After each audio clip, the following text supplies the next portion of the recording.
In a world where insanity reigns supreme and safety pin manufacturers are running out of metal for the diapers of the leftists, it's comforting to know an ancient, fat, long-haired, bearded reprobate has your mind in mind. Ladies and gentlemen, boys and girls, children of all ages, broadcasting behind enemy lines in occupied California, and despite every attempt by the SHR Media Network to revoke his shameless contract, we return to the bloviating Zeppelin's Berserk Bobcat Saloon. I have come here to chew bubblegum and kick ass. And I'm all out of bubblegum.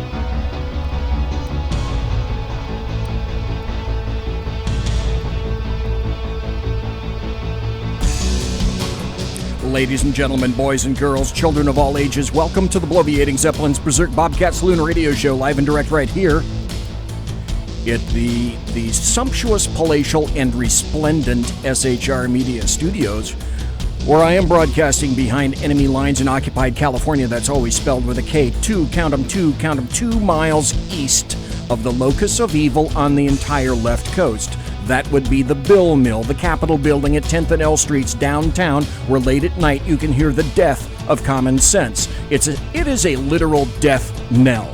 You can hear it. And then when I leave the studio at about 10:30 at night and I open that door, in will waft the noxious, terrible vapors of sulfur and brimstone that emanate from that terrible edifice downtown, the Capitol building in Sacramento, California, always spelled with a K. Very important to remember that. You got to belly up to the bar. We've kept your seat, and it's great to see you back tonight.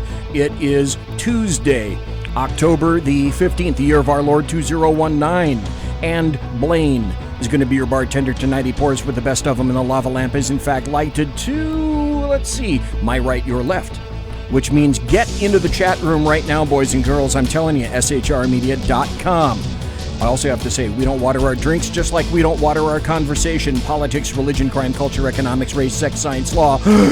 We talk about it all here at the Saloon. Nothing is sacred. The speech is free, but the booze, she is not. All we ask is one simple damn thing.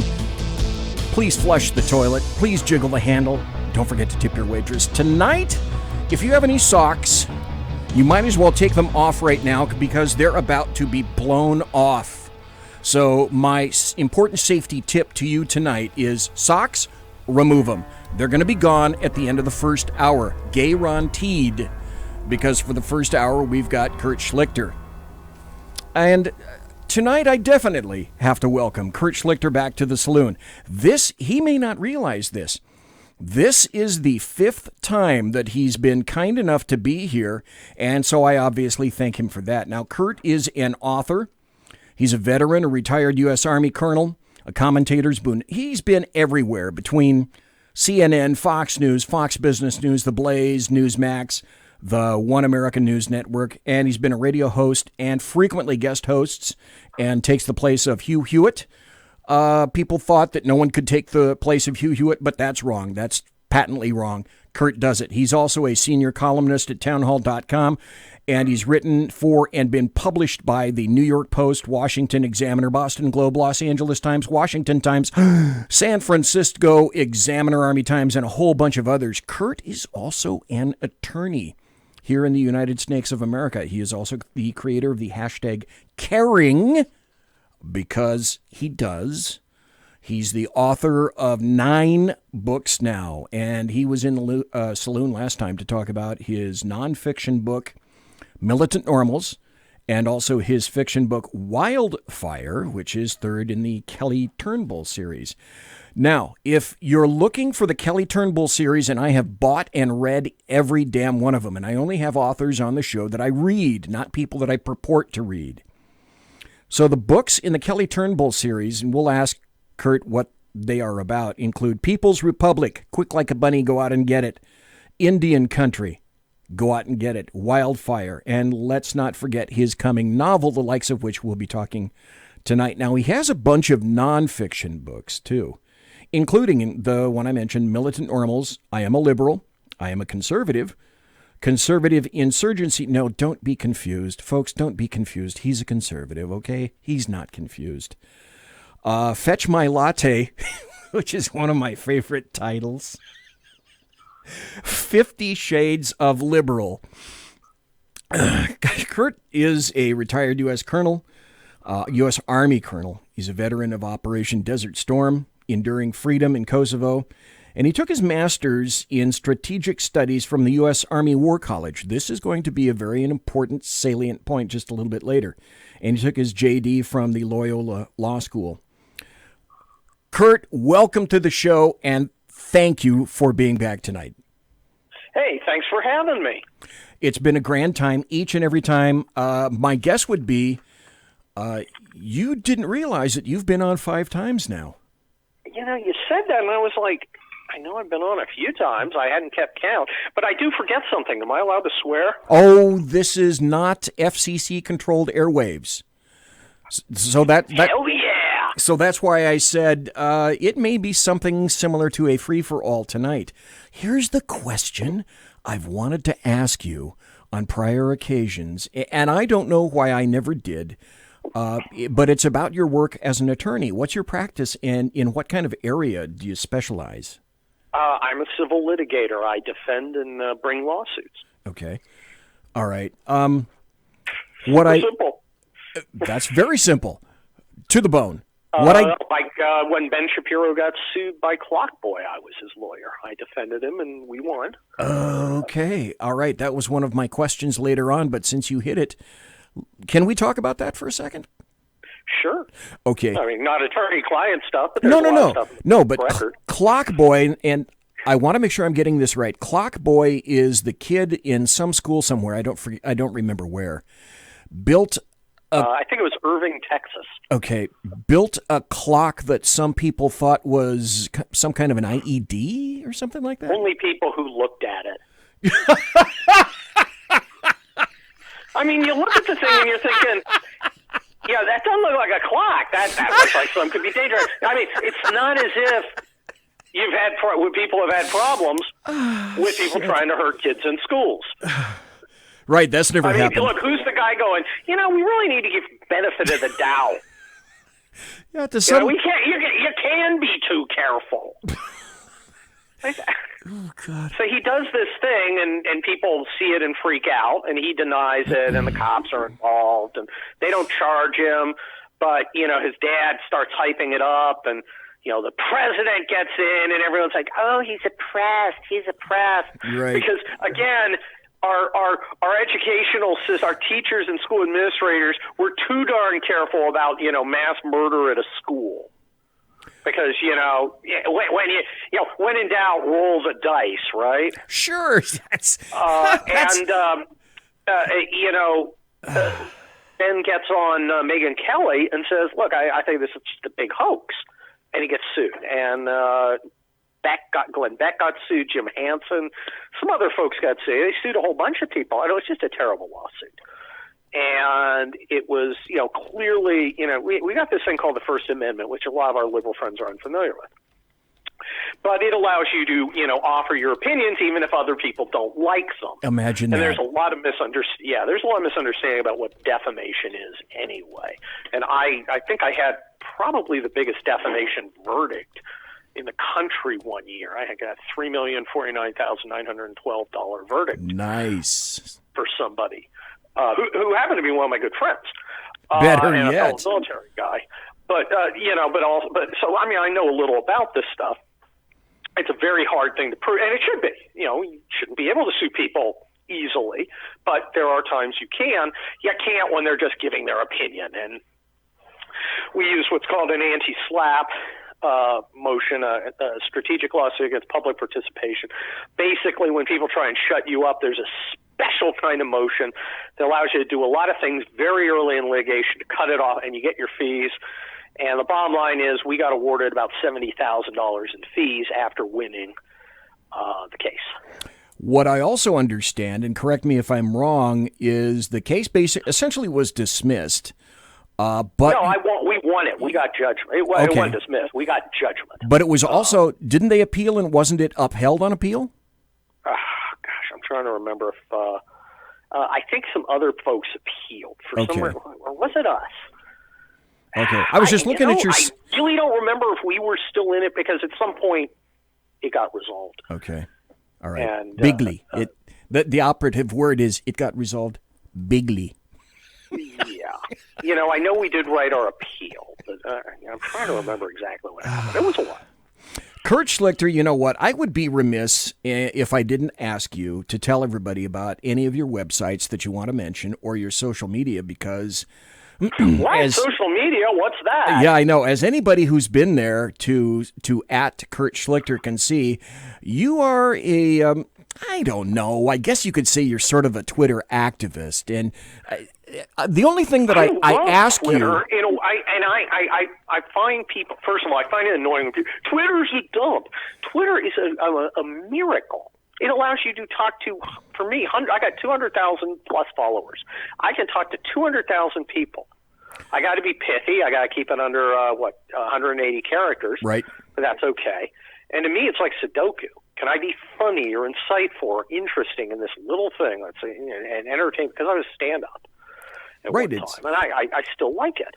And I just love I just love the interaction, and I use it differently than other people. I interact with people, and people go, "Oh my gosh, Kurt Schlichter retweeted me." I'm like, "That's no big deal.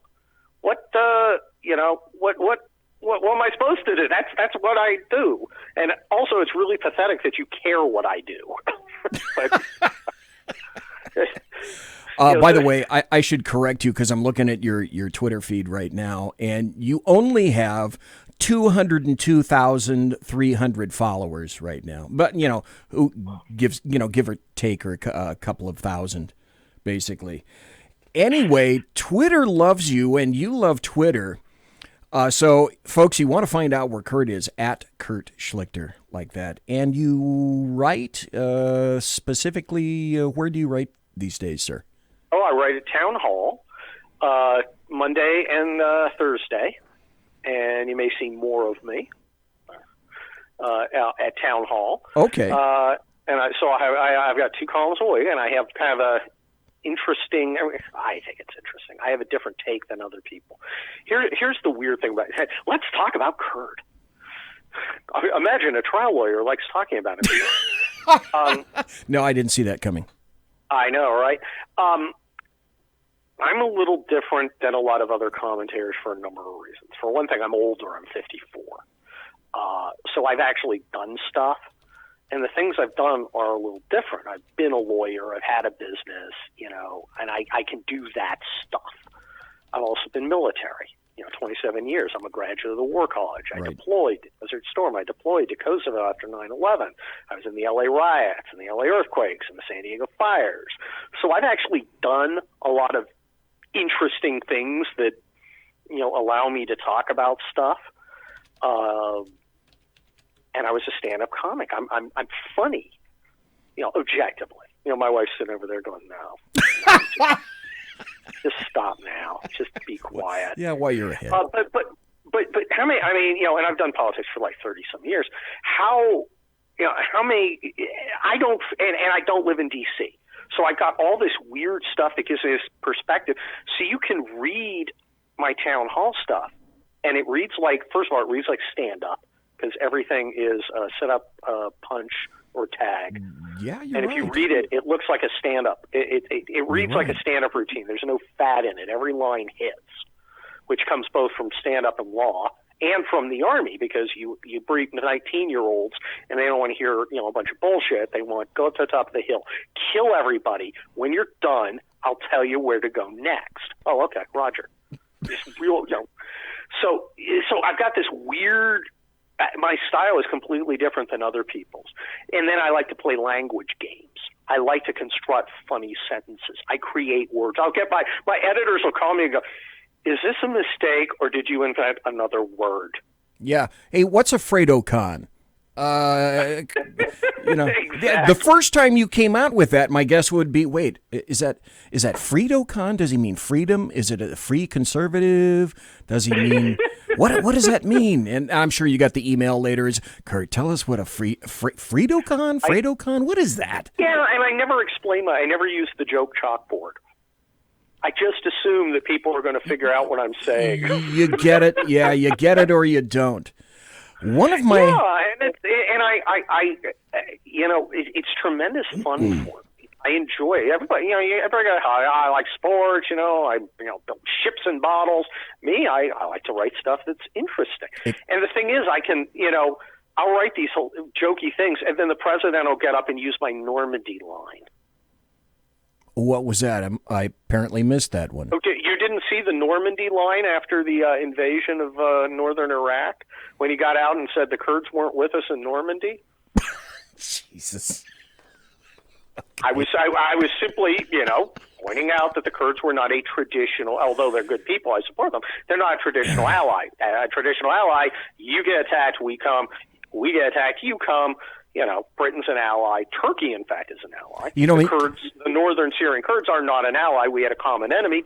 Not run down the Kurds again, like I said. But the president gets up, he says, well, and I write in a column, he gets up and says there was this very, very powerful column where the guy pointed out the Kurds were not with us at Normandy, and everybody fucking freaks out.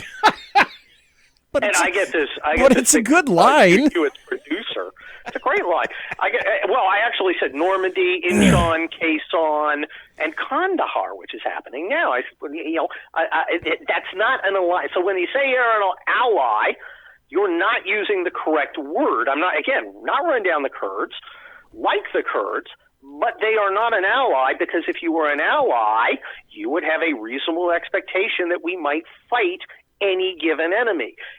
In this case, what reasonable person would ever expect that we would fight Turkey that is an actual ally? And you know that because the Senate ratified a treaty making them an ally, which is the only way Americans should undertake obligations to other nations. And everyone, he just said because they weren't at Normandy, we should have abandoned them. Here's the point over here, and here's B way over there. Yeah, typical millennial or Gen Zer. What's NATO? Well, look, there's a comment. I think I just wrote the column. Are they stupid or are they lying? That is my column for Thursday. Liberals are bad at gaslighting. Well, I am hopefully going to try to get to the point where I reference your article from yesterday where it says the elite hates the Trump doctrine because it puts America first. And I really hope we get there because, boy, Let's do it. Here we are. I really want to ask you about Syria and all that stuff. But I read your book, Wildfire. I purchased all your stuff. I have it. I don't just say that I read your stuff. I hope you like it. And I purchase your stuff. Was it fun? But, oh, God, I love the hell out of it. The idea is always, I got to tell you, the only thing more, hopefully reading it is as much fun as writing it. That's why I have a blast writing it. I may have asked you this before. I don't remember. My guess would be writing a column is like a venting. Writing a book is like a venting. Is that kind of what it is for you? There's a little of that, but again, I just enjoy crafting. It's like somebody who works wood. My wood's words. I love a great sentence. A word smithy. I love to put. It's like a puzzle. How can I do this so that I can make this? It's funny, it's clever, it's interesting. I'll give you a preview out of Collapse, which is the next book, and I'm on almost 83,000 words into it. It'll be about 90,000. Wow. This chapter to finish, which I'll finish tonight. I got 3 more chapters. They're in San Francisco. They go by, and I just thought of it today, and I hadn't planned it, but I'm like, oh, well, they'll probably go by a mission, like a mission where, you're from California, where right. The Jesuits were, and they, taught the Indians Christianity and whatever. Well, the blue state, liberal types would hate that. So they probably tear it down. But the people would still cry about it. You know, the social justice warriors would cry about it, that even torn down, it's hurting them. So they would dig a hole to get rid of the dirt. So all memory of it was erased. So there's this scene where they're driving by this big hole, and a guy from there goes, "Oh, well, that used to be Mission Dolores." They were so oppressed by it, you know, and it was so triggering, they actually dug a hole so that not even the dirt was there to cause them pain. And, you know, we giggle about that, but I wrote stuff, you know, that I thought was crazy in People's Republic and stuff. It starts coming true. That's the thing about your Kelly Turnbull book series. Like I said, I went back to look at Wildfire today. But I read the end of that, and I did not know, it talks about you as an author. I did not know that you were personally recruited by Andy Breitbart. That's a massive compliment, in my opinion. Well, because he, you know, everybody's like, well, I was a friend of Andrew Breitbart. Everyone who was around. He was a great guy. I wasn't special. I got hooked up with him by a friend from law school who said, well, who was liberal. So you need to know this guy's conservative. And we originally talked on Facebook back when that was a thing. Right. About Mexican food and 80s music. And I knew he was writing Big Hollywood. I saw a Star Trek movie was going to be premiered there in Kuwait. And I thought, well, if they're doing Big Hollywood, they'll certainly want to reinforce when Hollywood does something good, right? So I say, hey, Andrew, you know, they're opening this thing in Kuwait for our troops. You know, our guys over at Al Adid or whatever our base it is. You should get somebody to write it up. He goes, you write it up. I'd written for a long time, but I hadn't written conservative stuff or whatever. I write it up, send it in. He runs it and sends me an author's, you know, here's how you sign into the site. Here's how you upload. And I was trapped. In a good way. Yeah, and that's how I stayed at Breitbart until a little after he died. Had a run-in with Steve Bannon. And I said, blank you. And I went over to IJ, which was a thing at the time. And then I got recruited at Town Hall, and I went Town Hall exclusive. There was an author's note at the end of Wildfire, your most recent book. And to me, what you wrote here summarized all your Turnbull books. You wrote back in November of 2018. You said, naturally, most of this is fiction, except the parts that are coming true. Don't let any of it come true. That's the whole gig about your Kelly Turnbull series, isn't it? Yes. Yeah, I mean, you take a look at People's Republic, the first one, and I'm writing about them walking through, you know, California after the blue states have, you know, been in charge. You know, country splits in half 10 years before. What do the blue states look like? And I take a red state, you know, military guy in, and he's kind of our tour guide. And I talk about, well, you know, here's an abandoned church. Well, it's not abandoned; it's turned into like a homeless shelter. And the cross is saw down. And the reason is, well, they all had to leave because they took the tax exemption away and the churches went bankrupt. And I'm thinking, yeah, that's pretty horrible. And then I get freaking that furry Beto says that like 4 days ago. There it is. There it is. Everything that you are writing. And that's the sad damn thing. The stuff you're writing right now is proven not long to be correct. And your most recent stuff, and I'm going to go through California stuff too, that's also turning out to be correct as well. It's really, you know, I try to think, well, how ridiculous can it be? Like digging up a mission because, you know, just the mere sight of the dirt it once stood on is so triggering. Oh, give it time. Mark my words. Give it time. I always wanted to ask you, Kurt Schlichter, I also wanted to ask you this question as well. I bet that in your travels all over the place, I bet you've had people come up to you and say, Kurt, you're full of crap. None of this stuff is ever going to happen. And then they come back to you a little bit later and have to eat crow. I haven't anybody that dramatic, but if you said I thought it was kind of crazy and then it started happening. You know, it happens occasionally. I'll hear from people. And don't get me wrong, I'm not happy about it. It's just, it's kind of sick that my mind can figure out like what these lunatics are going to do next. Well, all of that comes back to, hey, look where we are. I'm in Sacramento. You're down in Southern California. We see the worst of the worst. Yay, us. In your last Kelly Turnbull book, Wildfire, we saw Turnbull working with some really unusual kind of allies. Some of the folks in the blue. I'm not going to Bigfoot the ending. Folks, you just got to go out and read Wildfire. But let's just say that things kind of end up not real good. They're kind of bad. I told you just before we got on the air that I was going to talk about your next book, Crisis, except you renamed it. It's called Collapse. Yeah, I was going to write about how the country splits up because I think that's an interesting story. But that for some reason, what really caught me is how the blue states finally do fall apart. What's it? Because here's my theory. You look at Venezuela and see how bad it is. I mean, They're literally eating the zoo animals. And California just keeps getting worse and worse. And you and I were here when it was a golden state. Now it's the brown with little hunks of undigested peanut state. And we know there's no bottom. California cannot be so bad that the leftists in power will say we were wrong. Oh, God, that ain't never going to happen. Ever. No.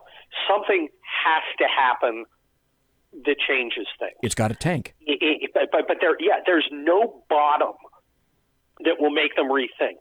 There has to be an event that changes things. That's my contention, and I'm writing about that event in this next novel. Okay. And it's not pretty. There's some dark stuff in this. Well, the cool thing about that is that you got funny stuff too. You get to pull that from your brain, basing it on what you see in Sacramento, I cannot go a yard without seeing some homeless person all over the place. Yeah. I cannot go in downtown Sacramento without seeing about every other block a steaming heap of human poo in Sacramento already. So there's your fodder for Collapse. Do you think that you're going to continue the fictional world of Kelly Turnbull after Collapse? Oh, yeah, I'll go back and I'll do Crisis. I'll do How It Fell Apart, and there's some adventures in there. I might go in a different direction and take different characters in the same universe and do stuff. I still have a lot to say about where the country's going. Well, see that, and this is a fun way to say it. It is. I want to write airplane books. A book that you would pick up on a flight and you would just read the thing, and then you're in Chicago. Yeah, that'd be cool. Yeah. Do you see? And I like that. I mean, when people tell me they're fun, I've done my job. I've got a point to make. But it was Andrew Breitbart. He said, be good first. But they all have to have a measure of readability, because how many times? What the hell is it? Okay, we got about 2 more minutes before the bottom of the hour break. How many times, Kurt Schlichter, have you picked up a book, a hardback or a paperback, you've turned it over and looked at the inside cover, and you go, yeah, that premise sounds pretty good. And look at the back, hey, that sounds like an interesting premise. And then flip. Page 1, the author doesn't know how to write and is a piece of crap. I'm sticking up my hand right now saying a ton of times. Yeah, I got through one page of The Firm, John Grisham. Yeah. And I know a lot of people like it. I read it. I was like, nope. There are popular authors out there, some of whom I know, that I just hate their work. They have to be readable. You have to be readable to sell books. You have to be readable. And I believe that your books are eminently readable in every fashion. Entertaining, I appreciate it. Readable, and insightful in a way that the rest of the nation, if they don't live on the coasts, they don't get it. Because they don't see literally the crap that we see every day, at least at the left coast on California. Let's see, can I fit? Yeah, I can fit one more question in before the break. Do you see another nonfiction book emerging? I see one by February when I have a deadline. Okay. I've already signed a contract for one. Okay. I will have it by February. Very nice. I write fast. Apparently so. Dare I ask the title, or shall we wait? Well, let's wait on it. Okay. Because who knows? It may change. I gave out prices and I changed it when I thought of something better. Okay, folks, we are talking to Kurt Schlichter. He's going to be here for another half hour. We're going to take a break, come right back. You were listening to me. It is I, the Bloviating Zeppelin, speaking with Kurt Schlichter, one each. And you are in the Berserk Bobcat Saloon, and it's a radio show, by the way, if you haven't sussed that out. And we'll be right back in about 4 or 5, right around in there. Hello. Okay. Conservative media done right. You're listening to the SHR Media Network. From a public locker inside a dilapidated Long Island rail station comes a show designed to piss off liberals using truth, facts, and ridicule. The Lid Radio Show, featuring the conservative voice from the People's Republic of New York, the Lid himself, Jeff Dunitz. Tune in every Wednesday at 2 p.m. Eastern, 11 a.m. Pacific on the SHR Media Network. Go to shrmedia.com. At Lid Radio, we fight for the truth, justice, and a good kosher T-bone. If you don't listen, Hillary Clinton might sneak into your bedroom in her housecoat late at night and blame you for her election loss. It's the Lid Radio Show with Jeff Dunitz. For 50 years, I've seen the American people blinded by corrupt politicians, a lapdog media, and deceptive Islam. The one thing the elites fear is one man with a cane. I'm Dave Milner. Join me through Spreaker, iTunes, and SoundCloud, through SHR Media and the Western Free Radio Network, for half a century of experienced perspective on political and social issues, weekly on The Unpleasant Blind Guy. And catch me on Jeff Mitchell's EDL Radio on blogtalkradio.com. There's no surrender, ever. Because truth is not always pleasant. This is Shannon Wright of The Right Way with Shannon and Mike in the AM. Mike's not here, so I gotta talk fast. You gotta join us. Fall season. Getting ready to start up with a whole bunch of new stuff.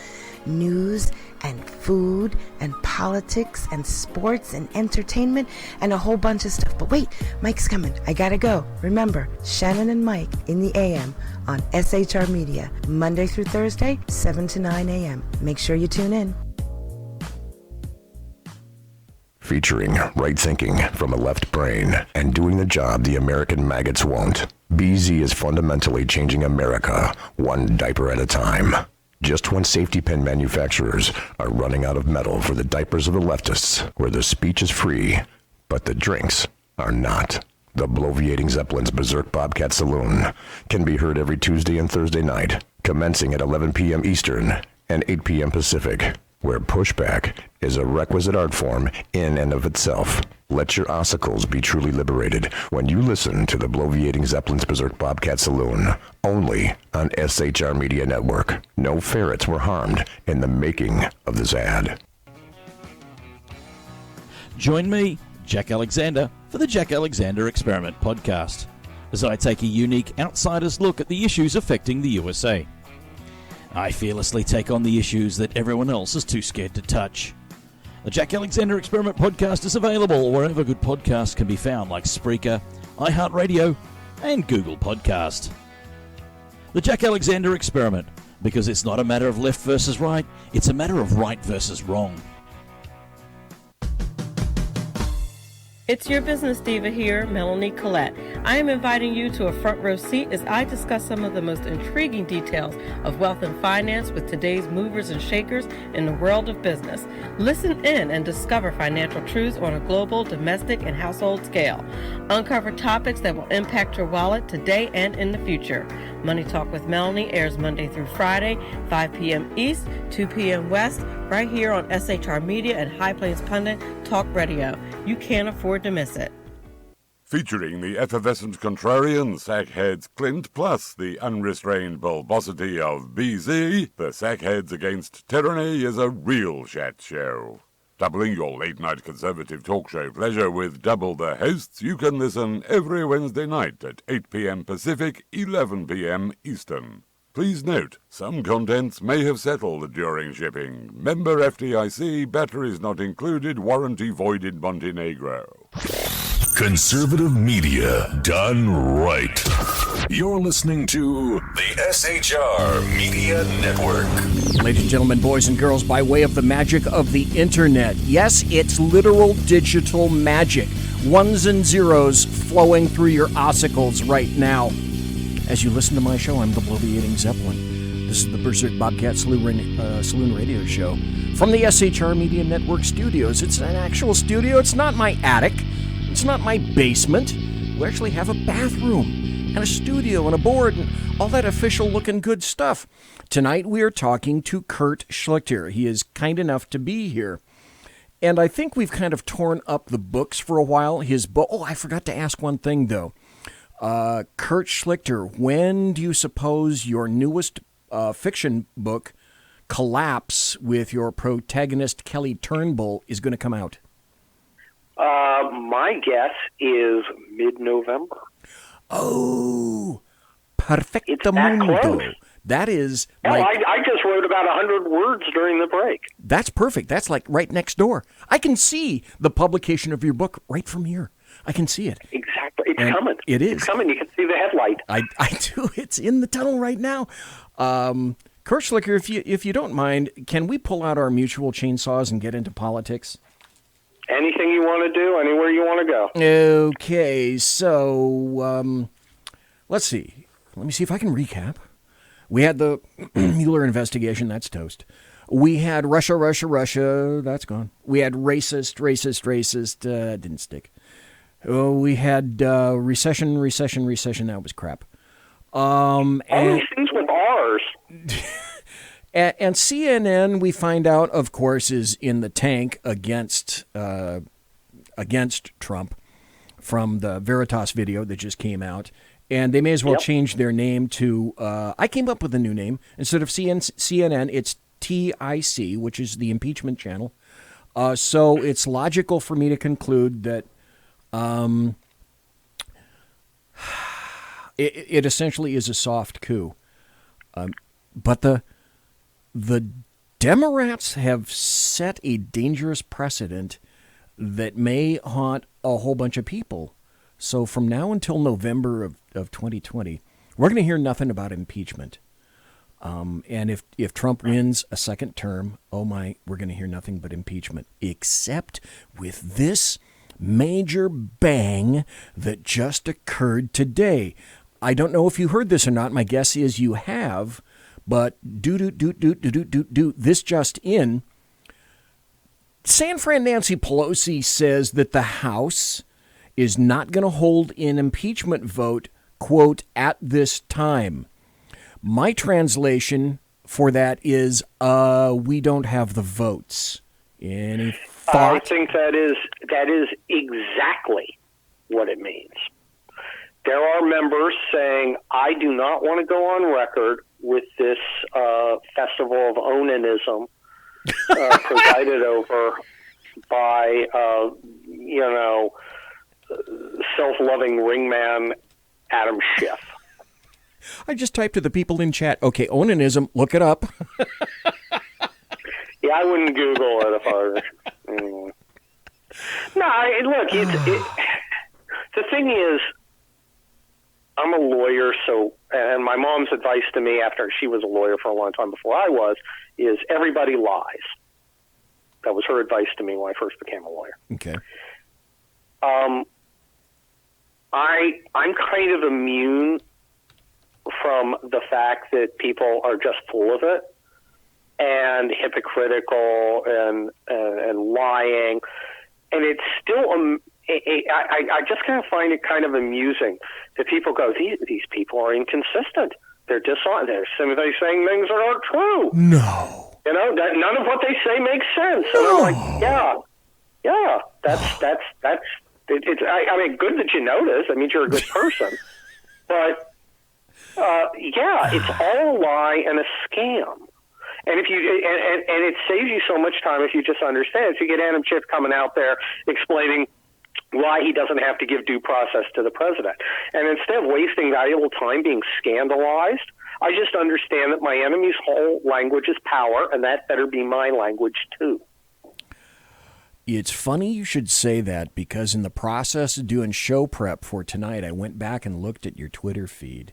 You had a really, really, really good paragraph that I want to quote folks here. And you wrote, remember, when the rules only apply to you, there actually are no rules, and you are under no moral obligation to pretend there are. Instead, you are justified in using whatever means you feel necessary to preserve your rights and freedom. Yeah. Bingo. Well, what annoys me is not people who say, "Why, this is morally wrong." People should be consistent and honest and reasonable and use facts and evidence within the context of agreed upon fair procedures. When the other side doesn't, and you still do, you are weak and stupid. And they have every means and manner of power behind them that most conservatives do not, and yet they still manage to tank themselves and in generally. So, bad people tend to do. Being bad is not always a great strategy, because bad people tend to make errors. It's just because they're bad people, and their bad habits create disloyalty, create chaos, create inefficiencies. And it doesn't always happen. The Mongols were arguably very bad. I mean, they did kill 80 million people. But they the habits that they had led to them in about 2 generations from Genghis Khan going from having most of the known world to nothing. Well, not nothing, but almost nothing comparatively. Bad people tend to have problems. And that's what's happening with the Nancy Pelosi people. When you lie, you get caught in your lies. When you're corrupt, you get caught in your corruption. Look at Hunter Biden. Look at Joe Biden. Well, yeah, they managed to get a situation where they have managed to work themselves in a situation where they're the people they're trying to get are not the bad people who are liberal. The I don't care. You have no rights. You're screw you. I want to murder you all kind of leftist. They're trying to get the people in the middle, and most people in the middle kind of look at it and go, so let me get this straight. You want me to be upset at Trump for allegedly asking Ukraine to investigate why a dope-huffing, brother-widow marrying loser who left his crack pipe in a rent-a-car right after he got booted out of the Navy for doing blow, and he doesn't speak Ukrainian, he knows nothing about gas, yet he gets $50,000 a month from a Ukrainian oligarch. Oh, by the way, his dad's the vice president. You want me to be mad at Trump for pointing that out? Right, when we in fact... And it just doesn't work. Right. That's why I love the Internet. The Internet seems to never forget. We have this, too. Others to convincing that we should be providing for loan guarantees. And I went over, I guess, the 12th, 13th This is glorious. I'm not going to play the whole thing, but this is Joe Biden on video that no one seems to consider, and you talk about an actual quid pro quo. This is it, folks, on video. Well, look, they're yelling, well, how dare they, a president, use a foreign government to dig up dirt on a political opponent. I'm like, have you never heard of the Steele dossier? I mean, it's... And now I understand why they're doing it. But normal people just can't process that. It doesn't work. And they get offended and annoyed. And you can only be hypocritical for so long before people start jeering and throwing rotten fruit at you. And look, if it was working, if this was a success, Nancy Pelosi would be having an impeachment vote. Oh, Oh, she would have had a vote a month ago. Al, what was that dude's name from Texas? She thought she could get it. Oh. She'd have done it, thrown it over to the Senate. But in the Senate, they're going to be humiliated too, because until they find 19 senators to join Mitt Romney and the Democrats to vote out Trump. True. They are screwed. They lose. Look, what's the thing? If you're going to try and kill the king, you better kill him. Yeah, don't miss. Don't miss. The thing about being bad, that reminded me of Hurricane Katrina, and there was this dude, this lieutenant general named Russell Honore. And he said to a reporter, don't get stuck on stupid. The Democrats are stuck on stupid. And I submit, Kurt Schlichter, that they lack the ability to stop digging.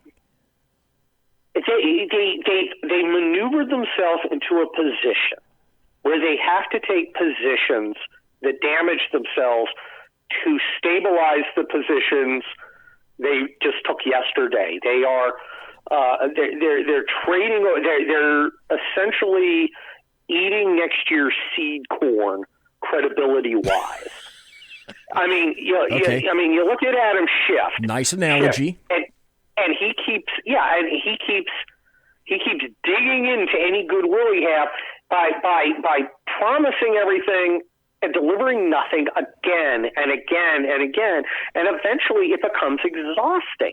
And someone's going to look at him and go, "Can't you do anything right?" And he's going to go, "I'm Adam Schiff. What do you think?" Because as everyone knows, in the first 4 years of the Trump regime, the Democrats have done exactly. Oh, that's right, nothing. Well, look, I mean, Trump's going to run a classic do-nothing Congress next year, and that's the problem. They have done nothing. Well, we investigated him, and you effed up Mueller, and you effed up impeachment, and everything Trump's done, he's not been able to do it for you except for the tax stuff. Well, he hadn't been able to do anything from you since you won the House back. You just you've done nothing, and you go to these purple districts where they won their majority, and you go to them and go, look, if you want another 2 years of these guys having to follow around Nancy Pelosi, hoping she doesn't stop suddenly so their nose doesn't ram up her colon, you vote for these losers again. If you want to get something done, I need Republicans. Because I'm not going to lose to Big Chief Warren. I'm not going to lose to Beto the Furry. I'm not going to lose to T-Bone's pal Corey. I'm not going to lose to Willie Brown's ex-girlfriend. You're going to have me, Donald Trump, for the next 4 years. Do you want something to happen, or do you want to, again, dance around the maypole in the festival of Odinism that is another Democrat Congress? Let me ask you this. I definitely have some thoughts about this. I think Sanders is gone, medically, if for no other reason than that. Yeah, he's out. He's gone. And he kind of always was. But fortunately, his loss will alienate a lot of the commies who will think it's all a big fix, which, of course, being the Democrats, it is. It is. I think Biden is gone just because. Yeah, I think he's going. Kamala Harris. Have you heard him? He's got old man voice now. He looks terrible. I mean, he really, he doesn't. He's crossed from distinguished into crank. You know what he looks like? Old-timey prospector? No, who's the dude, Jeff, that has the ventriloquist, a great comedian, and he has the older dummy, Walter. He looks, Joe Biden is Walter. Jeff Dunham. That's the comedian's name, and he's got the dummy named Walter. You hold up a picture of Joe Biden and Walter; they're the same dudes. Now, Kamala. And the thing is, some guys get old with dignity, and at a certain point, you go, okay, I'm done with this part of my life. Now I'm the wise man you consult. He's like showing up at like the prom. Or the frat party with like the sweatshirt that says college on it, going, hey fellow kids, let's where is the keg? I am Kegmeister Joe. Yeah. We will party hearty. Like Who likes Kiss? Elizabeth Warren drinking a beer. Hand me a beer. Kamala Harris Could is... you hand me a beer, please? I would like a brewed malt beverage. Yes. Kamala Harris... As my people call it maize. Yes. M-A-I-Z-E. Kamala Harris is about as inherently likable and warm as either Hillary Clinton or like... I shit things I like better than Kamala Harris. Western diamondback rattlesnake. So I think it's going to be Elizabeth Pocahontas. Yeah. But people have dropped the boom saying, oh, you know what the thing is? The thing is that Hillary, when she sees that everyone isn't going to make it, and or that Pocahontas isn't going to pull real well, she's going to pull the curtain aside and step from the wings into center stage. Is that a load of crap? What is the name of the person who voted for Trump last time, who will this time go, gosh, I sure hate the economy being like this and us not getting any new wars? I'm voting for Hillary. There literally is no such person. And the stock market was almost near a record today, but that doesn't mean anything. No, I think this is a screw top Chardonnay from Trader Joe's fueled fantasy of Hillary and her collection of sycophants. I mean, she could try it. I don't think it's going to work. I don't think there's anybody out there who really is, who we need? Hillary Clinton. Well, it just doesn't seem, I mean, she'd get a lot of votes, but I don't think she'd get the ones she needs. They need to turn people who voted for Trump in places they voted for Trump around. The thing is, Trump has revitalized much of America where the elites don't go. Case in point, the town of Chambersburg, Pennsylvania. That's where my family's from. And we were out there this year, and we decided we would drive out there and see the Schlichter family home. Where we came from. Nice. We're going to spend a lot of time, but we're going to drive through it. And I had been there 10 years ago, and it was hellish. It was a dump. There were on my dad's street. This is a nice middle-class neighborhood 30 years ago, 40 years ago. I'm driving down there 10 years ago, and, it looks like, dude on the corner, want to hit, that kind of, literally signs saying no loitering, the anti-gentrification. So I'm thinking we'll drive through really fast. I want the kids to see where it was. We go through. It's a nice little neighborhood again. We go through the downtown. No boarded up stores. Now, don't get me wrong. It's not Rodeo Drive, but it's prosperous and moving, and it's clean, and there aren't bums everywhere. And it looks like that, and there aren't people just standing around during the day, right? That's different. That's a change. And that change didn't come from Barack Obama. It came from, it had to come from Donald Trump revitalizing a lot of America where we're not looking. Is it perfect? No. Is it getting better? I think it is. It's a work in progress. And it was a surprise to me. Can Donald Trump be a two-term president? Yes. Okay. I think he's the odds-on favorite. Particularly if he's against Elizabeth Warren, who wants to spend 4 years listening to their first wife nag them. Yeah. I'm Elizabeth Warren. Who happens to be a freaking Indian. Let's go geopolitical, because I think this is about the last topic area that we'll have time for. Your article in townhall.com says critics aghast as Trump keeps word about no more wars. You are, Kurt Schlichter, you are flying in the face of D.C. and a lot of damn Republicans. I don't know how you have the gall to say something like that.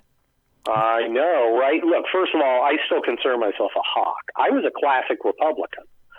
But I'm also somebody who lives outside of D.C., and I can learn. And the fact is, I was personally part of a couple of these adventures. I don't regret them or anything, but you have to look at the situation. I look at Afghanistan. There was a general shot there last year, a general, right? He's a friend of mine. I've known him for years. We'd come up together. I got out as a colonel, and so when one of your buddies gets shot, you're like, okay, now this reaffirms that it's personal. I know a lot of people who've been over there and got hurt, but and it's like he'll go over there with his guys and we'll do any mission we ask. He'll get shot. No complaints. I talked to him. He didn't have any complaints. He's like, I was doing my job. That's what I do. That's the point in my mind. Are we doing right by the guys who will do anything for us? And I don't know that 18 years in Afghanistan, or what are we at, 5 years now in northern Syria? Yep. And we're talking What's the about objective. What's well, the objective? You have to have a plan, an insertion plan, and an exfil plan. And if you don't, then what's the point of being there in the first place? Well, look, and the thing is, there's always a good reason to go in. There's a good reason. There's good reason to go in. There's good reasons to stay in Afghanistan. Are they good enough to justify staying? You will never find a situation where, and I think Jesse Kelly is a friend of mine, said, look, after this, I don't know if we'll ever get out of Afghanistan after the hell of just pulling 50 guys out of northern Syria. How are we going to get out of Afghanistan with this kind of hell? There is an investment in the foreign policy establishment, and frankly, some of the military, for staying in these things. You know, it's force of habit.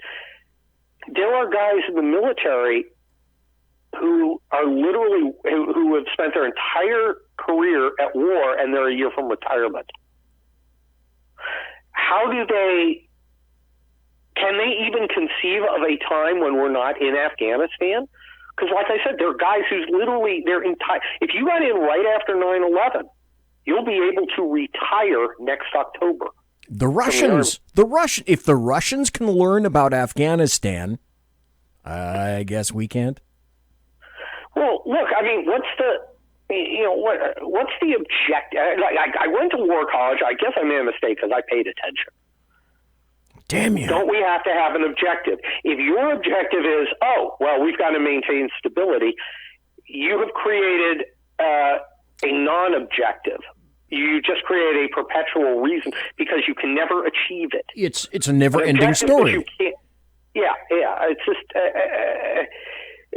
maintain stability. That is a recipe for literally, and I used to hate it when they say endless war. It was like these hippies or libertarians. Well, it's just endless war. It used to drive me up the wall. But, frankly, I'm becoming more at peace with it because the damn foreign policy establishment is doing nothing to show me that that's not what we're actually at. Just about the last question, Kurt Schlichter, and it still floors the hell out of me.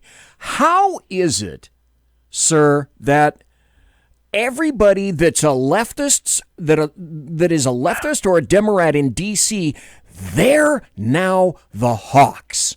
How did that shit happen? Well, they're faux hawks because I keep challenging them. I'm like, okay, if you think we should be at war, luckily we have a forum where it can be debated and voted on. We have Congress. Go to Congress and get on the record and debate it. I want to I want to pull out of Syria, but there are good reasons to stay. I have very good friends. I've deployed, at least one I deployed with, who say, Kurt, I don't agree with you. Let's have an actual debate instead of guys virtue signaling on Twitter. Oh my gosh, you greenlit the invasion now. ISIS is coming back. Let's get out and have an actual debate rather than a tweet. I like tweeting. It's not a subject for a debate between our congressmen and senators. Let's do that instead of playing touch monkey with this impeachment garbage. Let's have a debate about declaring war. Do you want to fight the Turks? Now, I know the answer. You will not get a single Democrat who will vote for that. You will get them that say, well, he should have stopped the Turks, where, of course, the only way you can stop anybody is by stopping them. You can persuade them with diplomatic and economic means, which actually Trump is using. But if you want to stop somebody, you've got to put a bullet in his forehead. It has to get physical at some point. That's how you stop them. It's like if you're a police officer, you can tell a guy, put your hands up, bend over the car, put your hands behind your back, and if he does it, most of them do. But if he says, no, I'm running, and you yell, stop, stop, stop, well, he might, but he might keep going. You got to go tackle him if you want him. Look, and it's a matter of what you're willing to do. I should have moved those guys. Okay, what you're saying is then we're using them as tripwires, which is a recognized procedure in foreign policy. We do that in South Korea.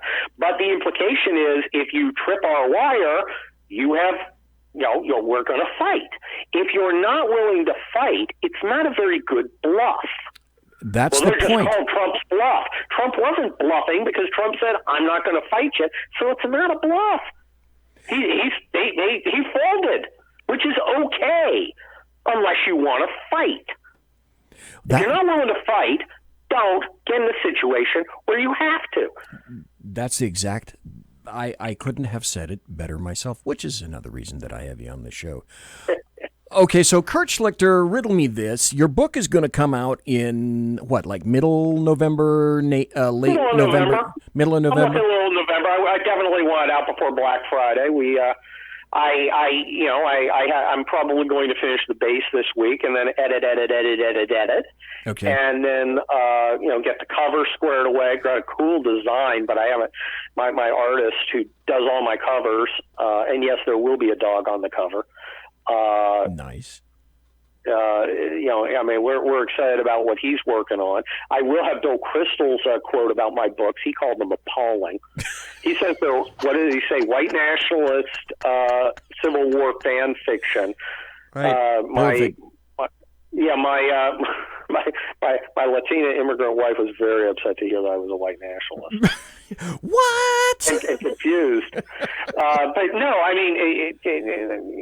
look, a interview is not an interview with Kurt Schlichter unless I talk about that human sex stain, Bill Kristol, right, and his band of sexually defective weasels. I have a one-word reply to that.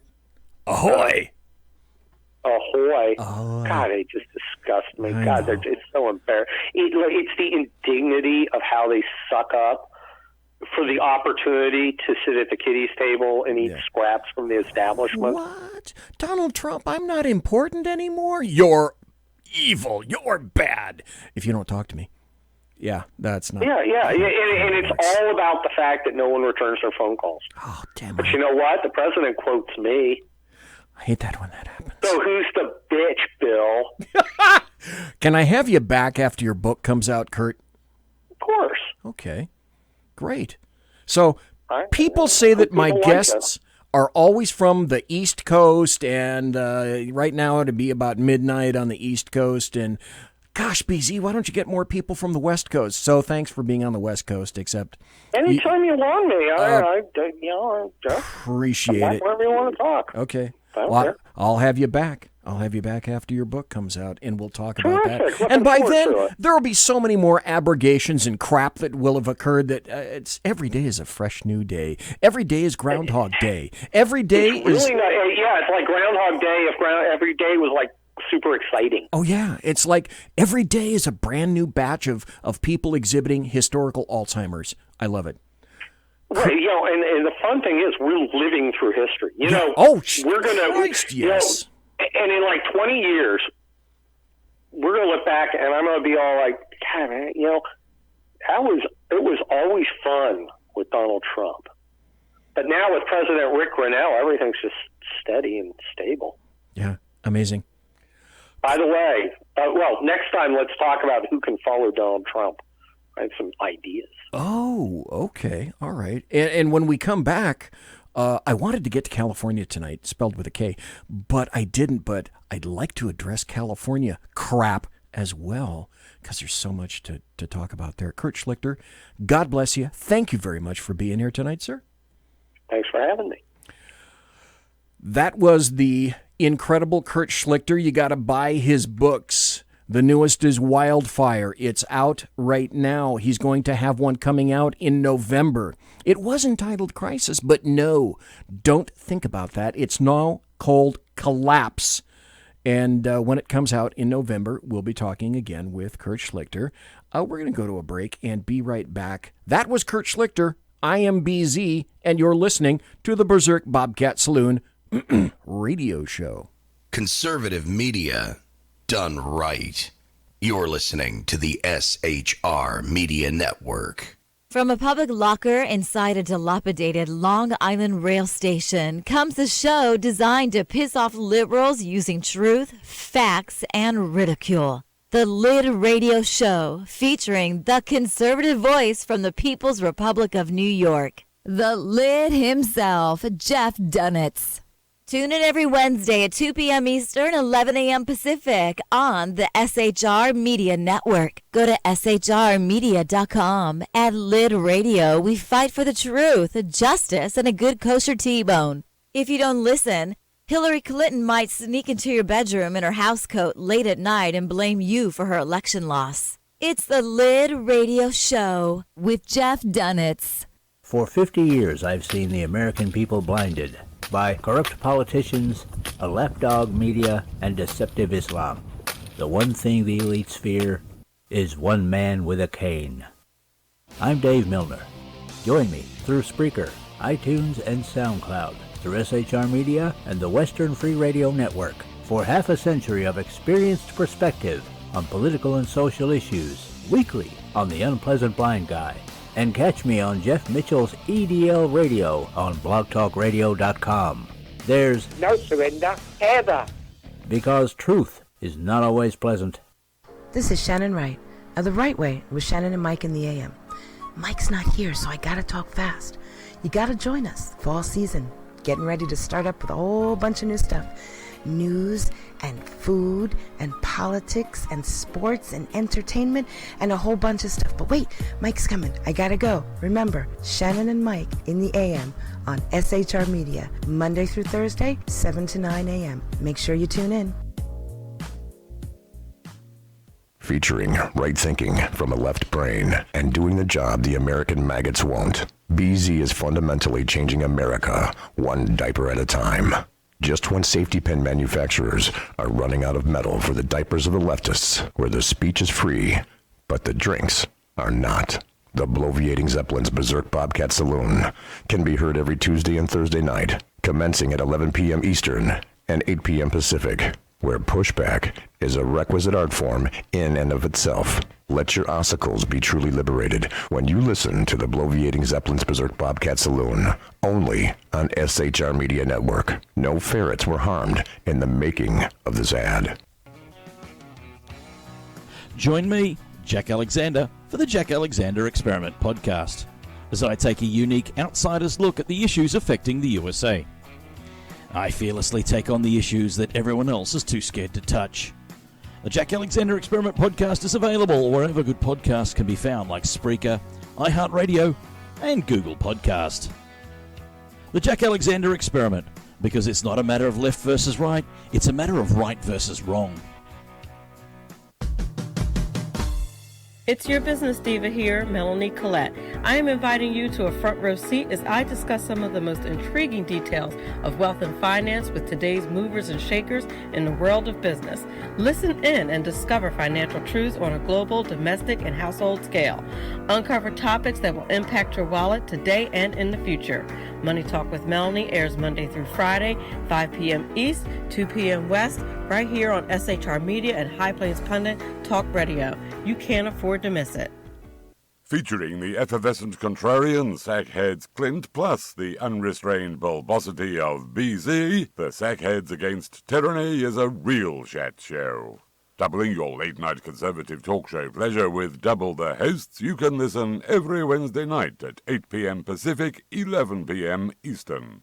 Please note, some contents may have settled during shipping. Member FDIC, batteries not included, warranty void in Montenegro. Conservative media done right. You're listening to the SHR Media Network. Wow, what an interview.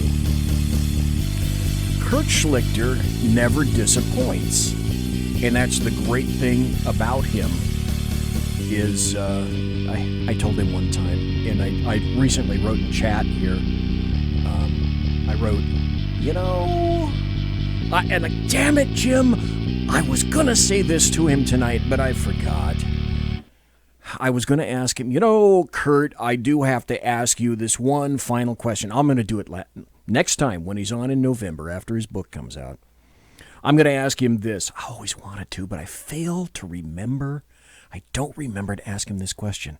But like I said in chat, I want to know when you're going to come out of your shell and tell us what it is that you really think. Because you're hedging, dude. You're holding stuff back.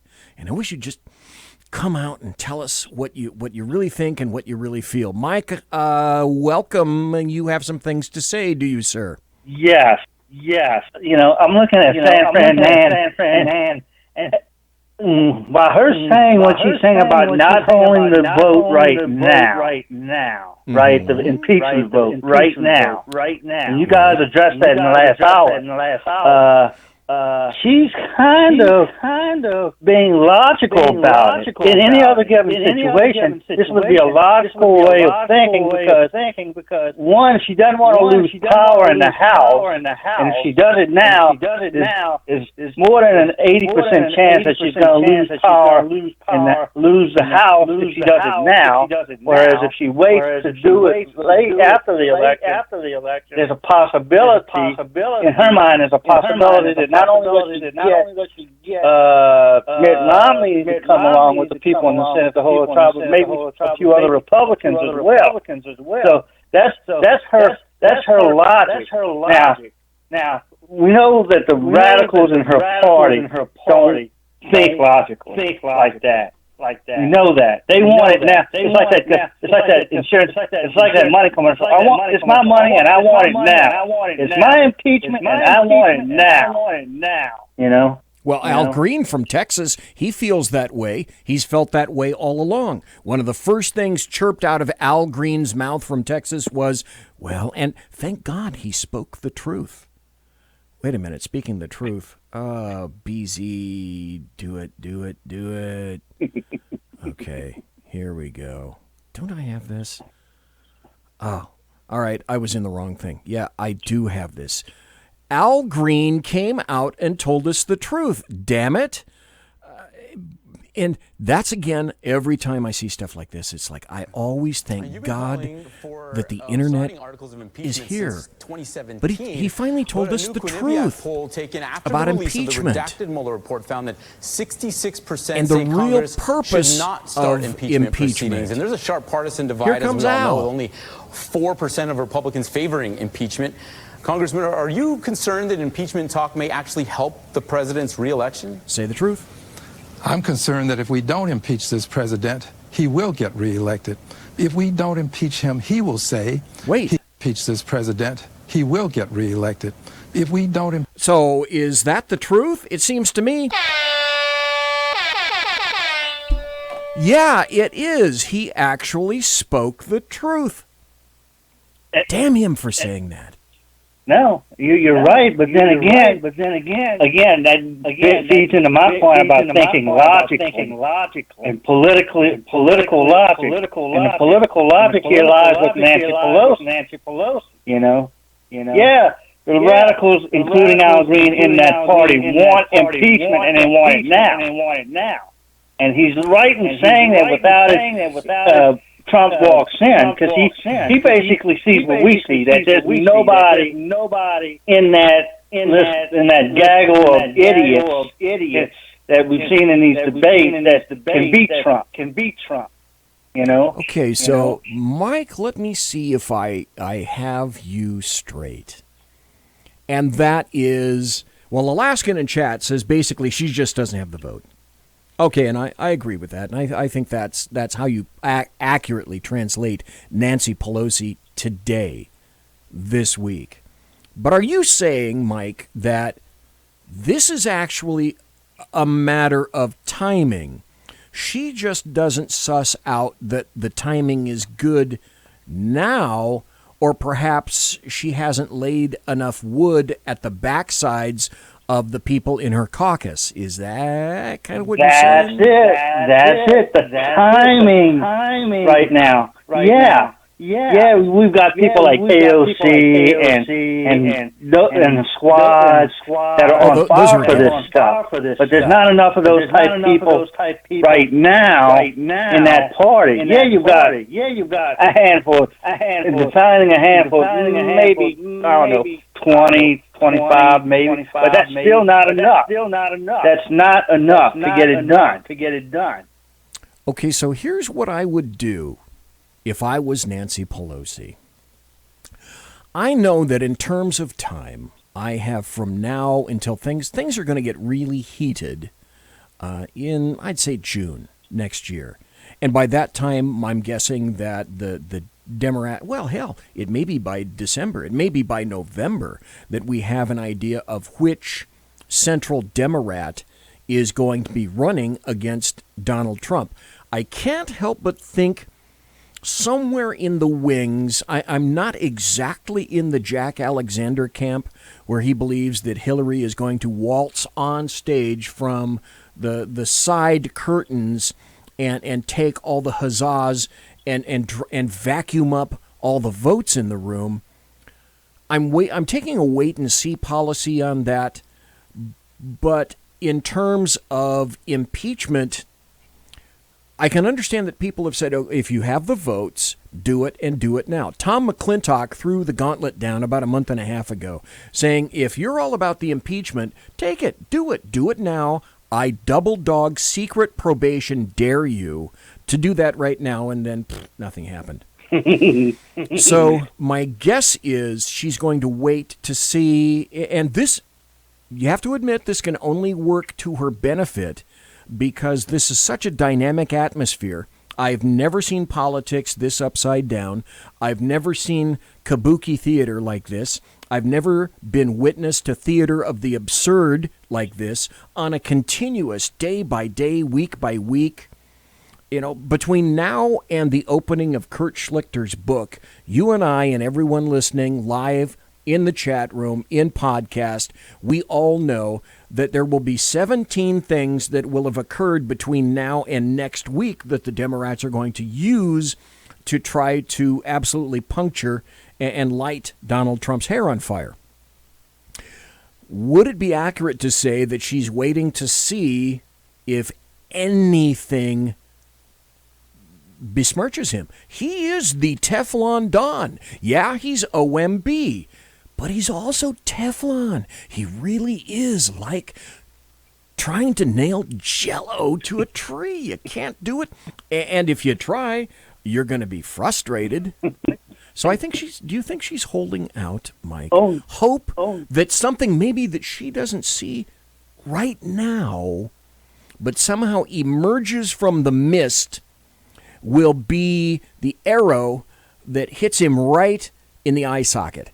And she knows it's not these two whistleblowers, so-called whistleblowers. This crap is done. Yeah, that crap is done. Yeah, that's right. And the only thing, 2024, in any other given year, if things are going this swimmingly with the economy and stuff, and things are happening other than that, and he's doing, and the president's doing good on the foreign policy front, like the president is, then that vice president would likely. We saw it with George H.W. Bush. You know, we saw it with Harry S. Truman. You know, those guys basically walked into the White House on the shoulders of FDR and Reagan. In any other given time. Now, will Pence be able to do that in 2024? We got to see. You've made some very interesting points tonight. I think one of the biggest thing, it's not just Nancy, but I think one of the biggest things that the Democrats are hoping is that there is something in the offing, something in the future over the horizon that they have not yet been able to grab a hold of, that their visage has not yet conjured in terms of the economy. And between now and election time, September, October, right around in there, that's when something of massive criticality needs to occur to set this boy on fire. I think they're just hoping that, what else do they have except to hope that the entire United States of America goes down in smoke and that you almost perish along with it? Is that a strategy? It's the strategy of the Democrats. They hope your lives get fucked up. They hope that the American economy starts to look like the California economy. Yeah, and it looks like downtown Mogadishu. Beautiful downtown Mogadishu. Yeah, really. I mean, that's what they're hoping. It's like Rush would say. Everything good for America is bad for the Democrats. Everything bad for America is good for the Democrats. Yeah, I wouldn't disagree with that. Thanks, Mike. Appreciate it. All right. Wow. Okay, folks, anybody wants to call, you can. 209-284-3210. 209-284-3210. God, I haven't been pushing my show very much. If you want to go to the chat room, yes, we're on video right now, live feed on SHR Media Facebook, and a live feed on the SHR Media YouTube channel. So you can watch there, and you can see the number for the phone. It says phone lines are open, 209-284-3210. But if you are thinking about being in the chat room on Facebook or YouTube, I beseech thee, come on over to the chat room at shrmedia.com. That's where all the folks are right now. Thanks again to Wendy Simone, Right-Wing Aviator, Jack Alexander, Mike, who was just on the phone, the Alaskan, and Traveling Cynic. Thank you all for being here. My guess is Kurt Schlichter, not my glossy personality, was the draw for tonight. But I'll tell you what, anything like that, I just consider a big damn win. I'll put that in the W column. Speaking of win, here's a Kurt Schlichter article that I was going to reference to Kurt, but of course, as with everything, damn it, I run out of time. Kurt wrote this yesterday. It's, "The elite hates the Trump doctrine because it puts America first. What are betters? Those same smug geniuses who brought us Iraq, let NATO deadbeats string us along, and who let Mexico and China exploit us, truly hate is the fact that the American people stood up in 2016 and demanded that our foreign policy stop sucking. Americans are sick of always getting handed the bill for some lame ruling caste priority, whether it's paying for the privilege of defending Europe on behalf of ungrateful continentals, or funding the weird climate religion, or letting China get rich off of gutting our industries. Mostly we're sick of shipping our magnificent warriors off to die in ill-conceived, poorly planned, ineptly executed wars where we ended up shielding our boys' and girls' blood-refereeing fights that go back a dozen centuries." Night, Mike. "The coastal elite gets to bask in the radiance of its own moral superiority for deploying young people in camo from Nebraska towns and Texas towns, and we get to hold the funerals. Hard pass," Kurt Schlichter writes. "We're done being suckers. We're done being at the back of a line that consists of the entire world when it comes to who our master caste protects. And we're done with the elite cashing in. Have you noticed that all the outrage out there among the hoi polloi is directed not at the manifest corruption itself, but at Donald Trump for calling out the manifest corruption of noted Bolivia-phile Hoover McPaternity Biden?" That's not easy to say. And it's not easy to say cold reading this. "America First is a common sense response to decades of America Last. It's a repudiation of those who get elected by Americans to protect and promote American interests, yet think of themselves as global citizens. The elite scoffs at the notion of a Trump doctrine, imagining that no one but them could construct a coherent geopolitical paradigm. Of course, their neo-Wilsonian faculty lounge geopolitical paradigm has been a disaster, but if there's one thing our garbage elite is good at, it's certainly no good at its core responsibilities of preserving American power, prosperity, and freedom. It is weaseling out of accountability for its myriad failures. Yet, the Trump doctrine, the notion that American power should be directed towards serving the interests of the American people, is a coherent foreign policy vision of the kind we have not had in the United States for decades. For the last 35 years, since the Reagan doctrine of using American power to bring down the Soviet Union, we have had no coherent framework within which we could develop sensible national strategies. The Cold War ended, and we sort of implemented a mishmash of strategies, but without a clear objective to aim them at, like the Reagan and Trump doctrines offer. One strategy was to try to turn nations toward global mega-corporate capitalism. But the purpose of that was what?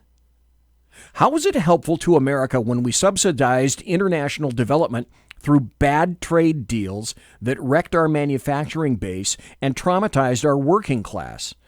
Sure, it was helpful to the pocketbooks of the globalist elite's U.S. franchise, but if you want to see the true cost, walk through the opioid-scarred, despairing ruins in the Midwest that are only now, under Trump, stirring back to life. Kurt Schlichter talked about this in the first hour. And then Kurt Schlichter writes, and then there was the strategy of encouraging freedom. The Bush doctrine was less a doctrine than a subordinate strategy. As if the denizens of these backwaters were yearning for Jeffersonian democracy rather than a chance for their own tribe to take charge and get their shot at some prime pillaging. Okay, that deserves abso-fucking-lutely. What this turned out to entail was us deploying, then going beyond killing the people who needed killing and sticking around afterwards to try to turn populations of third world psychos into Lil Norman Rockwell subjects. Sometimes it worked out okay. Kosovo went fine, though we've been there 20 years. Sometimes it went disastrously. Iraq's free in the same way that Brian Stelter is ripped. That's a good line. And sometimes it just went on. And how many decades have we been in Afghanistan again? Just like Kurt Schlichter asked the first hour. In the hands of our loser elite, now the term democracy is to American foreign policy as the term fetch is to mean girls. I watched Secretary of State Mike Pompeo articulate the Trump doctrine at this year's Claremont Institute dinner with the kind of depth and clarity our useless foreign policy elite can only dream of. By the way, you know that the right is embracing conservative wokeness when the loaded donor class boos as pictures of George Will and Paul Ryan flash on screen. He was remarkable and worth watching. In the hands of Secretary Pompeo and other believers, as opposed to the deep state mules in the foreign policy bureaucracy, the Trump doctrine means an ongoing reordering of our foreign relations priority towards the only proper priority, American interests. You see that when Donald Trump wields U.S. economic power by imposing tariffs, summon the smelling salts, on China to finally force it into an equal relationship with the United States, this horrifies those who are quite willing to put up with the PRC's trade malfeasance because it lines their pockets, or because taking the side of U.S. workers is just too hard, or because zombie Milton Friedman would be sad. How sad. You see it when Ambassador to Germany, Rick Grenell, spins the Euro weenies into a tizzy by demanding that they stroke checks for their fair share of the NATO bill. Got a story about that when I come back after the break. My favorite elite talking point is always how demanding members pay the dough they owe to defend against Russia helps Putin because, reasons. And you also see it when Grenell drops the figurative Adam Schiff in the party punch bowl and demands the Krauts and the Frogs and all the rest stop playing business as usual footsie with the mullahs in Tehran. But mostly you see it when the president avoids new wars no matter how hard the smart set demands he create his own quagmire. Iran has been ham-handedly trying to provoke a fight by poking our allies. Trump won't bite. He sees the trap. And in Syria, he's keeping his promise to leave. There's always a good reason for going into these conflicts. ISIS is bad, of course, and there's always a good reason to stay. Many Kurds are fine people. But there are better reasons to pack up and leave. The phrase endless war used to be irritating, except then it became clear that's exactly what many foreign policy experts are advocating. If your exit criteria for closing out some overseas adventure is, we can leave when things are stable, in a place where there hasn't been stability in 5,000 years, you are, in fact, advocating for endless war.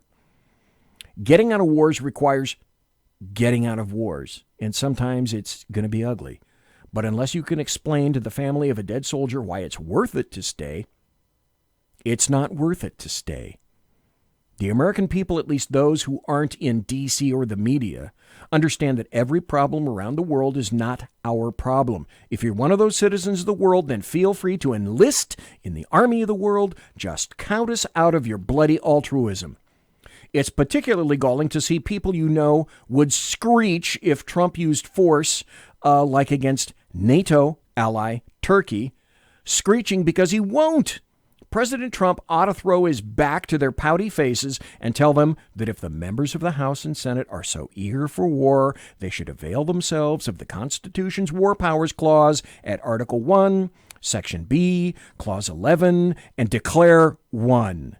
Let them sign on the line that is dotted if they're so psyched up to rumble in who cares it stand. But they won't. Our representatives know full well that the people back home voting next November don't think like the smarmy suits from McLean and Foggy Bottom these elected officials mingle over with cocktails in Georgetown.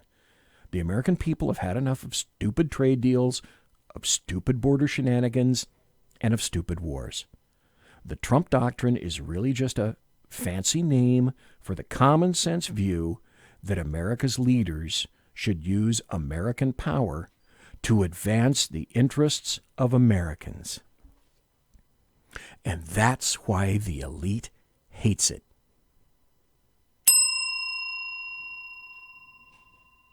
When we come back, you're going to hear from the lips of fools how CNN happens to think that, oh yeah, you're a fool. Conservative media done right. You're listening to the SHR Media Network.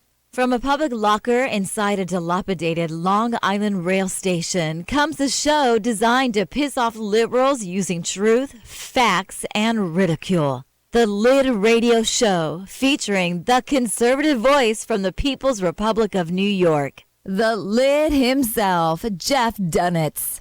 Tune in every Wednesday at 2 p.m. Eastern, 11 a.m. Pacific on the SHR Media Network. Go to shrmedia.com. At Lid Radio, we fight for the truth, justice, and a good kosher T-bone. If you don't listen, Hillary Clinton might sneak into your bedroom in her housecoat late at night and blame you for her election loss. It's the Lid Radio Show with Jeff Dunitz. For 50 years, I've seen the American people blinded by corrupt politicians, a lapdog media, and deceptive Islam. The one thing the elites fear is one man with a cane. I'm Dave Milner.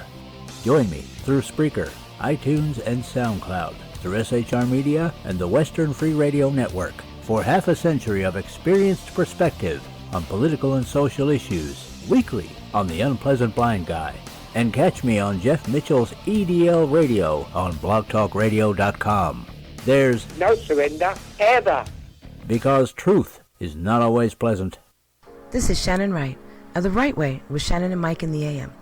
Mike's not here, so I gotta talk fast. You gotta join us. Fall season. Getting ready to start up with a whole bunch of new stuff. News and food and politics and sports and entertainment and a whole bunch of stuff. But wait, Mike's coming. I gotta go. Remember, Shannon and Mike in the AM on SHR Media, Monday through Thursday, 7 to 9 a.m. Make sure you tune in. Featuring right thinking from a left brain and doing the job the American maggots won't. BZ is fundamentally changing America one diaper at a time. Just when safety pin manufacturers are running out of metal for the diapers of the leftists, where the speech is free, but the drinks are not. The bloviating Zeppelin's Berserk Bobcat Saloon can be heard every Tuesday and Thursday night, commencing at 11 p.m. Eastern and 8 p.m. Pacific, where pushback is a requisite art form in and of itself. Let your ossicles be truly liberated when you listen to the bloviating Zeppelin's Berserk Bobcat Saloon, only on SHR Media Network. No ferrets were harmed in the making of this ad. Join me, Jack Alexander, for the Jack Alexander Experiment podcast, as I take a unique outsider's look at the issues affecting the USA. I fearlessly take on the issues that everyone else is too scared to touch. The Jack Alexander Experiment podcast is available wherever good podcasts can be found, like Spreaker, iHeartRadio, and Google Podcast. The Jack Alexander Experiment, because it's not a matter of left versus right, it's a matter of right versus wrong.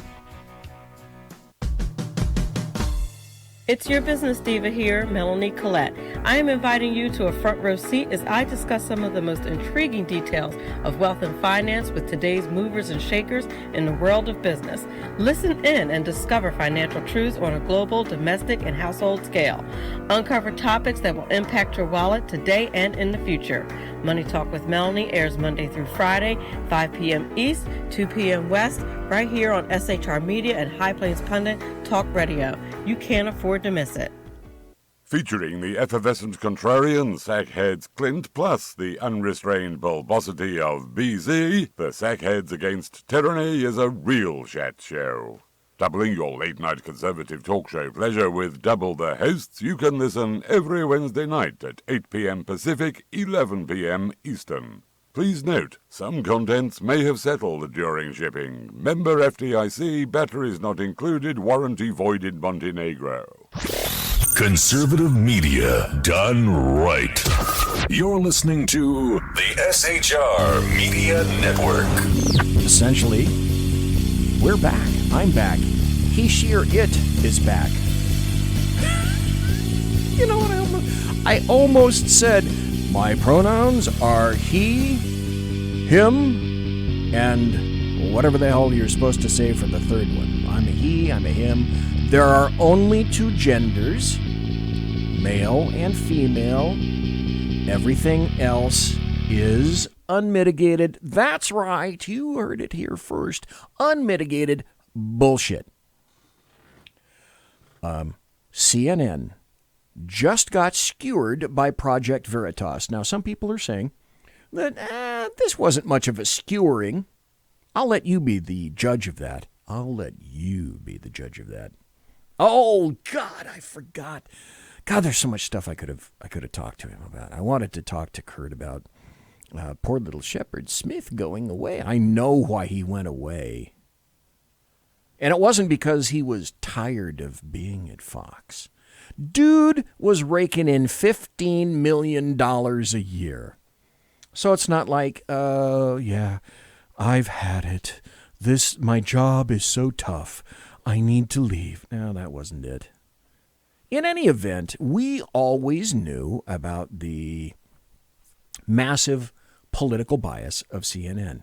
But I still have to say, I love it when James O'Keefe or somebody else goes in on behalf of Project Veritas and pulls back the mask on all the stuff that essentially you knew was there in the first place. So for those who were already convinced that CNN is a piece of crap, and it should, it's the 24/7 Trump impeachment channel, or what I call TIC. CNN is now TIC, the Trump impeachment channel.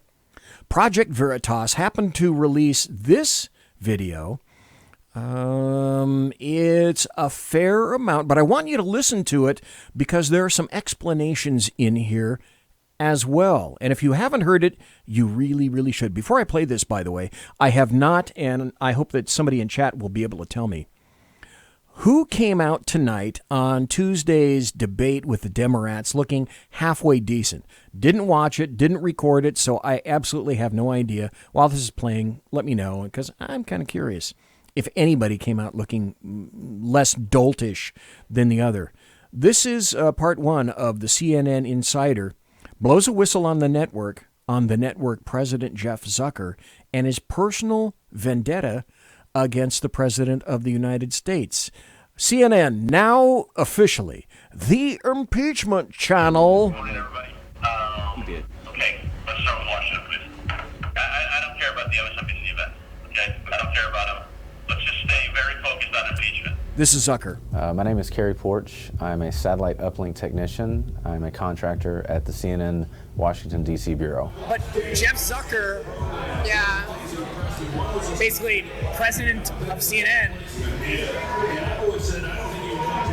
has a personal vendetta against Trump. It's not going to be positive for Trump. He hates him. He's going to be negative. This is Nick I decided Neville. to wear a hidden camera. The media created this monster. The media He's created this monster. Now we're getting him full plate every single day. The media created the Trump monster. I decided to secretly record the 9 a.m. rundown call meetings, and it's basically run by Jeff Zucker, the president of CNN. We're moving towards impeachment. I mean, don't, This is Zucker. we shouldn't pretend, this is going one way, and so all these moves are moves towards impeachment. When I came to work at CNN, I mean, it was my dream job, and that dream actually just turned into a nightmare. So I just want to say on the Lindsey Graham front, I know that there's a lot of people at CNN that are friendly with Lindsey Graham. Time to knock that off, and it's time to call him out. That's right. Lindsey Graham is no longer a friend. America now is really fundamentally the result of years of fake news, conspiracy, nonsense from Fox News. Right. He was calling Fox News fake news and a propaganda machine, and with what I saw, I'm like, that's pretty much what CNN was. Like, it's just pumping out propaganda. The fake conspiracy nonsense that Fox has spread for years is now deeply embedded in American society, and frankly, that is destructive to America, and I do not think we should be scared to say so. I just want them to own where they're at. Like, hey, if we lean left, cool. Let's just say we lean left. If we lean right, let it be known. Yes. But again, it just dovetails back to that thing. I just want people to have the information to make up their own minds. He's known Trump for a long time. That's funny. Isn't that what Fox is about? And hates his guts. Impeachment is the story. I know we're going to feel a tendency to think we're doing too much, but it's the story. Right? There is no such thing as proportion at CNN. Let's start the anti-Trump crusade. Man, what was it like the morning after this past election? But that day, just at 6 a.m. in the morning when I came in, the mood was just so sourpuss the whole day. By the way, this guy points out that he has hundreds of hours recording CNN as an insider. So something tells me, as my college professor used to say before you began writing in your blue book, something similar to, you may see this material again. It was a dreary day. I bet at Fox it was euphoria. CNN likes to call itself the most trusted name in news, but that's not the story we heard from a CNN insider who blew the whistle, recorded everything, and came to Project Veritas earlier this year. Would it be fair to say that you being here today it's not politically motivated? That's correct. It's not politics that motivates me. It's basically me wanting the news to be what they used to be, news, and not a info. By the way, you may not, but I'll put this out here just in case. If you have any tips for Project Veritas, you can send them an email. Veritas Tips, all one word, Veritas, Veritas, tips, TIPS, at protonmail, PROTON, protonmail.com. Veritas Tips at protonmail.com. Entertainment or a game show or chasing the ratings, like CNN purports it to be facts first, and that's clearly not the case. Kerry Porch has worked for CNN for 2 years. He says when he started, he had high hopes for the job, but he quickly became disillusioned as he was exposed to rampant anti-Trump bias at the network. I noticed after, again, this is fairly rapidly after I started, within the first 3 to 6 months, that there was a strong groupthink that permeated through the halls, and that everyone was on board the, I hate Trump train, or I want to, basically go after anyone,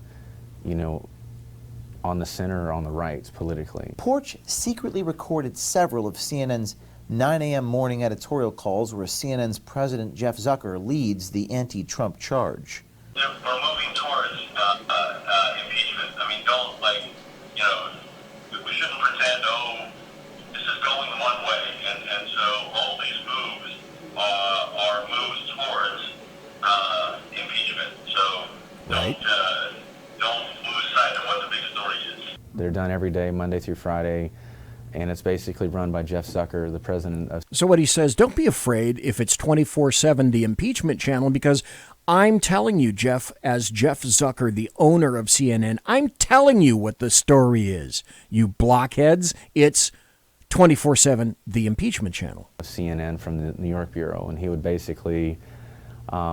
he runs it with an iron fist, and it's actually respectable. It's like listening to him run his business. It's kind of fascinating. But hearing that from the strongest and most prominent voice, the number one is on every day just hammering Trump in some way, shape, or form, or Republicans in general, about, all these other stories might be happening, but we want to divert all our resources to this aspect of Trump or that aspect of Trump, or most recently, it's just all about impeachment, impeachment, impeachment, impeachment. On the calls are the top leadership of the network: Zucker, CNN's president; Virginia Mosley, CNN's senior vice president of news gathering. There's a second whistleblower, and that this now fortifies the complaint. And David Chalian, vice president and CNN political director. I think as big of a story as what President Trump has done here is the Republicans sort of either delusional or defiant or silent responses. I think it's as big a story in what is going on. Okay, let's just stop this right now. If you want to watch and listen to the whole video, because I'm losing time here, it's 9:46 on the left coast, which means it's 12:46 on the far right coast. You can watch this later. I'm sure you can. There are lots of ways in which you can do it, and quite frankly, YouTube, I believe, is the one that I would highly recommend. There have been some stories that have emerged tonight. I'll go into some happy stories. They're kind of some older happy stories, but there are two breaking stories that I wanted to break with Kurt Schlichter, but damn it, I just didn't have the time to. And one of them was... This just came out today from the Washington Examiner.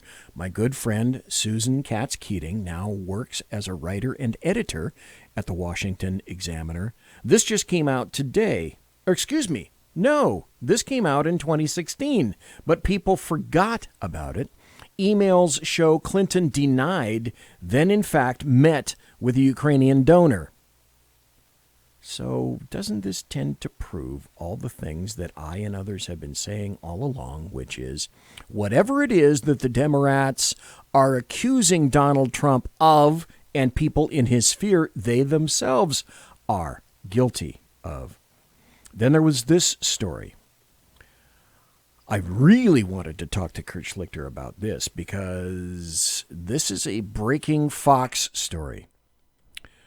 The headline is, Turkey is holding 50 U.S. nuclear bombs hostage at an airbase, report says. And, okay, that got my attention. Officials are reviewing plans to evacuate up to 50 U.S. nuclear bombs that have long been stored at Incirlik Air Base in Turkey in the wake of Ankara's military offensive in northern Syria, according to a report. The weapons are now essentially hostage to Turkish leader Recep Tayyip Erdogan, a senior official told the New York Times on Monday. Stop. Okay, an interesting story. How are they hostage? It doesn't explain with sufficient clarity to me. If anybody has any insight on this, call or just write in chat, because I'm clearly missing something. The Cold War-era B-61 nuclear bombs are said to be 100 to 250 miles from the Syrian border, according to The Guardian. That's a British newspaper. Massive British leftist newspaper. Sorry, I should have clarified. A former U.S. official told the outlet that Turkish diplomats responded to suggestions about moving the bombs by saying Turkey would start to develop its own. The potential problems have been discussed for over a decade, the former official said, and now we've finally gotten to the point where this is a problem that we cannot ignore anymore. Erdogan has previously expressed a desire to boost Turkey's nuclear arsenal. Some nations have missiles with nuclear warheads. Not just one or two, but they say I should not have missiles with nuclear warheads. I do not accept this, Erdogan said last month, according to the state-run Anadolu agency. President Trump announced on October 6th the U.S. would pull all troops from northeast Syria, clearing the way for a Turkish air and ground incursion. Erdogan's troops launched an assault on Wednesday, and ground troops invaded later that day. The Pentagon said last Friday that is, that U.S. troops near the border town of Kobane in northern Syria came under artillery fire from Turkish positions. No American troops were injured. In an interview with Fox News, a senior advisor to Erdogan denied that Turkey had fired at U.S. troops. This will be a story in flux. I still do not, I somehow fail to grok the concept that we have an insufficient number of aircraft to move those B-61 bombs out of Turkey should we decide to, or if we suss out that they are somehow in a form of jeopardy, whether it's literally being taken hostage or an invasion of the base, whatever, something of that nature. That's a pretty damn serious story. But now I'd like to move over, because I haven't done this for so long, I'd like to move over to this. It's time for happy stories and good times.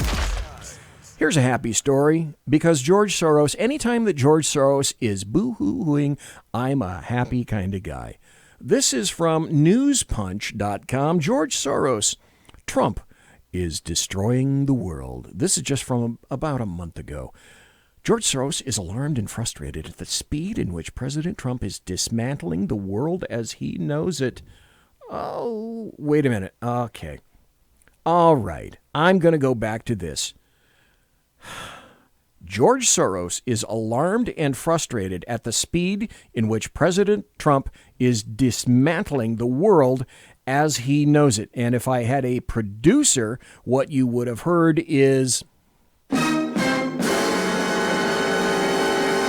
But I don't have a producer, so that's not what you heard. Speaking exclusively to the Washington Post, the billionaire globalist admits he regrets not foreseeing Trump's meteoric rise to power. Fearful that Trump is willing to destroy the world, Soros has vowed to redouble his efforts in pouring millions of dollars into opposing everything Trump stands for. So George Soros is gobsmacked that this is happening. Here's another happy story. The UN sounds the alarm on the cash crisis, warning that it may default on bills by month's end. Oh no, the United Nations is facing the worst cash crisis it's ever seen, in nearly a decade at least, and is warning that it may be unable to pay its bills by the end of the month, while urging member states to pay their contributions to the world body immediately. Why would this be of import? Oh, that's right. Because the United States has said, we're not shoring up the United Nations anymore, and if you don't donate, member nations, I guess we're not donating anymore. Imagine that. Secretary General Antonio Guterres wrote to member states this week saying that as of the end of September, they have only paid 70% of budget contributions compared with 78% at this time last year. That, as far as I'm concerned, is a happy story. Here's another happy story. This happens to be from Fox Business News. China buys 600,000 tons of U.S. soybeans after trade talks. Are they starting to see things maybe our way a little bit? Chinese importers purchased roughly 600,000 tons of U.S. soybeans after deputy-level trade discussions between the U.S. and China last week. I don't know, that kind of sounds like a happy story to me. Here's another happy story. This happens to be from Breitbart. More than 2.5 million households drop off food stamps under Trump. That seems to be quite an accomplishment because Obama was the what? Come on, say it. Say it with me. the food stamp president. And he was proud. He was proud to be the food stamp president. From Breitbart, more than 2.5 million households dropped off food stamps since President Trump's first full month in office, according to the U.S. Department of Agriculture, USDA data. The most recent USA data shows that 2,543,924 households stopped receiving Supplementary Nutrition Assistance Program, SNAP, benefits, the program in charge of food stamps, between the end of Trump's first full month in July and July of 2019. As of July 2019, the most current data available, 18 million households and 36 million individuals have participated in the nation's food stamp program. I don't know. Call me crazy, call me wacky, but that kind of sounds like a positive thing to me. And then here's evidence, if you doubted, that Trump enjoys law enforcement. Here's Trump meeting with the various sheriffs at the White House. And the burden it places on our citizens, families, neighborhoods, and our nation. America's sheriffs and the angel families of America salute you. The sheriffs are handing a declaration supporting President Trump to President Trump himself right in front of the White House. I'd say that's a happy story, if you ask me. Here's another one. Homeowner, this is from, WSB TV in Atlanta. Here's a homeowner shoots and kills 3 teens wearing masks. One had a gun, police say. That is a definite happy story. In Rockdale County, Georgia, the Rockdale County Sheriff's Department is investigating a deadly triple shooting Monday morning. Deputies said a homeowner shot 3 teens who were wearing masks. Channel 2's Aaron Diamant learned 2 of the teens were brothers, 15 and 16 years old. A third was a 15-year-old boy. The shooting happened around 4 a.m. at the house of White Oak Court in Conyers. One of the boys died at the scene. The other 2 later died at the hospital. Investigators said one of the teens pulled out a gun and fired at the neighbors before the homeowner returned fire. Yes, there is, in fact, a price for being stupid. And occasionally, there's no turning back from something like that. Here's a story from Real Clear Politics. Why Trump Will Win. The Evidence of Things Unseen. The New Testament tells us that faith is the evidence of things unseen. If that's true in politics, the faith of Trump supporters that he will be reelected is based on what was unseen and unheard on the Democrat stages in Houston on Thursday, namely the thriving economy and the many other accomplishments of this administration. And you will notice that all of these things and aspects are completely unmentioned when dealing with each other, that is to say, Democrats, on any kind of a debate stage. Here's another story. This is another happy story from the Gateway Pundit. This is a report. Over 1 million households have risen to middle class under Trump, according to census data. The Democrats spent 8 years under Obama paying lip service to the middle class while he was doing next to nothing. Trump is, in fact, getting the job done. This is a story that reports over 1 million households climbed to middle class. More than 1.2 million American households moved to above $50,000 in annual income between 2016 and 2018, according to Census Bureau data released on September 10th, a sign of a growing middle class. That's another happy story, as far as I'm concerned. Here's another happy story from the Daily Signal. Black Americans are doing great under Trump. The August jobs report from the Bureau of Labor Statistics showed more great news for all Americans, and particularly for Black Americans. The nation's unemployment rate of 3.7% put it near the lowest ever in the last half century. Black unemployment is at an all-time low at 5.5%. Also at an all-time low is the gap between black and white unemployment, with white unemployment at 3.4%. The gap is 2.1 percentage points. Put in other terms, black unemployment stood 62% higher than white unemployment. A few years ago, the Pew Research Center looked at BLS unemployment data back to 1954, the first year the data was broken down by race. From 1954 to 2013, white unemployment averaged 5% and black unemployment averaged 9.9%. So the takeaway is, yeah, black Americans are doing great under President Trump. Will you hear that? Oh, come on. You know the answer to that. Monsieur has been locked!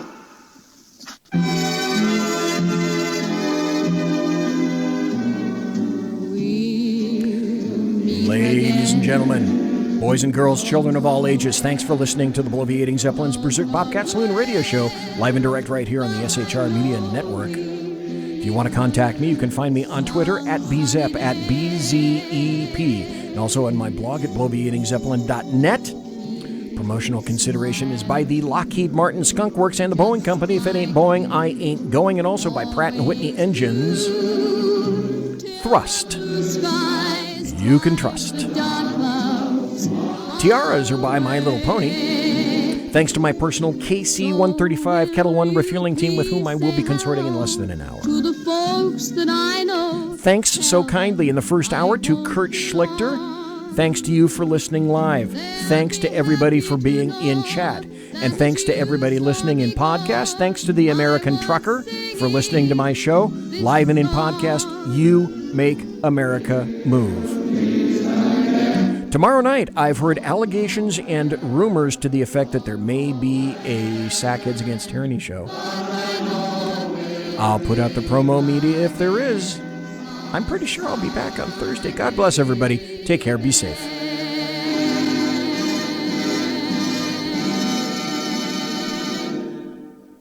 Everybody quiet down now and get some sleep. Good night, everybody. Good night, Mama. Good night, Ben. Good night, everyone. Good night, Mama. Good night, Daddy. Good night, children. Good night, Daddy. Good night, Elizabeth. Good night, John Boy. Good night, Jim Bob. Good night, Jim Bob. Good night, Jim Bob. What's going on? I was asleep. What's everybody doing? Good night, Jim Bob.